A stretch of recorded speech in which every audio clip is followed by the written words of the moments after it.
දැන් බුදුරජාණන් වහන්සේට මල් පූජා කළා කියලා බුදුහාමුදුරන්ට මල් වලින් ඇති ප්‍රයෝජනයක් තියෙනවද? බුදුහාමුදුරන්ට මල් ඕනේ නැහැ. බුදුරජාණන් වහන්සේට අපි හවසට ගිහිල්ලා මෙතන අපි හිතමු චෛත්‍ය ගාව හරි බෝධිය ගාව හරි ගිලම්පස ටිකක් පූජා කළොත් ඒ ගිලම්පස පූජා කරන එකෙන් ඇති ප්‍රයෝජනයක් තියෙනවද? බුදුහාමුදුරන්ට. බුදුරජාණන් වහන්සේට ඒව වැඩන්නේ. අපිටයි ඒකේ වැඩේ තියෙන්නේ.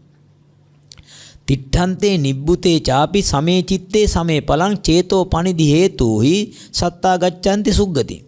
එතකොට තිට්ඨන්තේ බුදුරජාණන් වහන්සේ වැඩ ඉන්න කාලේ සිටින කාලේ තිට්ඨන්තේ නිබ්බුතේ පිරිනිවන් වැඩියට පස්සේ හෝ සමේ චිත්තේ සමාන හිතක් ඇති කරගන්න දක්ෂණං සමේ පලං සමාන ඵලයක් ලැබෙනවා. ඒ කියන්නේ බුදුහාමුදුරුවෝ ජීවමාන ඉදිද්දි වගේ කියලා හිතාගෙන මවාගෙන බුදුරජාණන් වහන්සේට පූජාවක් කළා නම් අන්නේ පූජාව මොකද වෙන්නේ? මහත්ඵලයි මහානිසංසයි චේතෝ පනිදි හේතුහි සිත පිරිසිදු වීමේ ප්‍රනිදි වීමේ හේතුවෙන් සත්තා ගච්ඡanti සුග්ගති. සත්වයේ සුගතියට යනවා.